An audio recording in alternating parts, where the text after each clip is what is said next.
know you would watch. Let's see.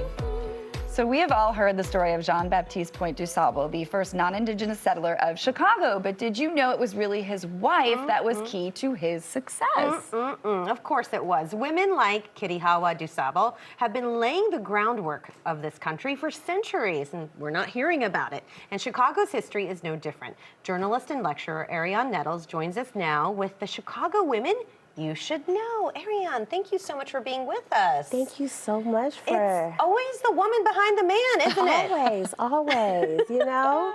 Well, let's start with Kitty Hawa.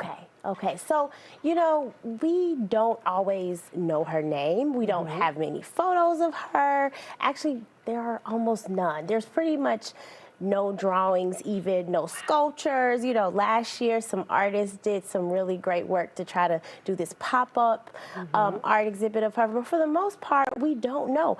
But without his marriage to her, he would not have that connection to the Potawatomi tribe. He would not also have, you know, a lot of her labor. She was working. She wasn't just his wife. She was helping him. She was side by side while he helped build his store and so much more. And so we really have to make sure that we do not forget her name when we're talking about this great city we love. Okay, so we're gonna have to rename Lakeshore Drive again for Jean-Baptiste and Kitty Hawa. And Kitty Hawa, yes. Drive.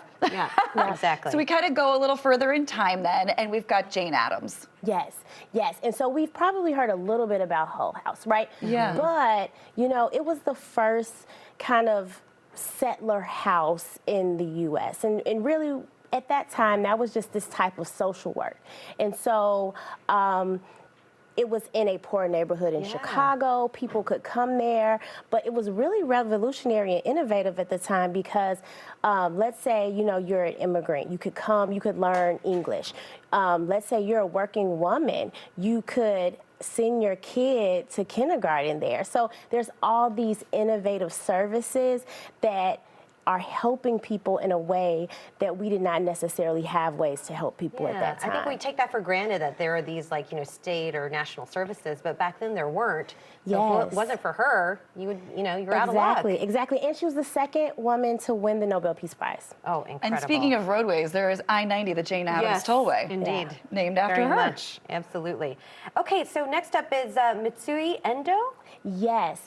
And so this is really a name that we don't know because after she did kind of this really big sacrifice, she kind of lived quietly in Chicago, and her kids didn't even really know how much she did. But she was the chief plaintiff in a case that basically ended the internment of Japanese Americans in the United States. And she basically said that she didn't do it because it would just help her. She did it because she knew, and they basically, you know, explained to her how many people it would help. She even had to stay incarcerated for an extra 2 years because they were trying to kind of convince her, like, hey, if you drop this, you know, you can get out, and she stayed. Wow, that's how determined she was. That's incredible. That is one that we don't hear about. So this Women's History Month, it's good to bring these names up. We move to Hazel Johnson. So Hazel Johnson on the South Side, moving kind of to closer to today. She was living in Altgeld Gardens on the South Side, and a lot of people were getting sick, and she found out that that was because it was built on, you know, a former landfill. And so that kind of pushed her into advocacy. But she didn't just stop her advocacy here in Chicago. She kind of really expanded it. And she was one of the people who kind of pushed President Bill Clinton to sign an executive order that really looked at making sure that environmental justice was for everybody, and that it didn't, you know, environmental justice is a thing, right? We're talking about justice of all people, and that wasn't really always something that we thought about when it came to environment. So now she's kind of the mother of environmental justice. The mother of environmental justice. Fabulous. And she founded the People for Community Recovery Act too. That's pretty incredible. Right here. And that organization is still in existence and still doing work. That is that. amazing. So well, thank you cool. for enlightening us on all of these amazing women in Chicago. You can find Ariane on Instagram. It is at Ariane Nettles, or just head to her website. All the information is there on your screen as well. Full of good info for us. Thank all you the so time. We much. appreciate it.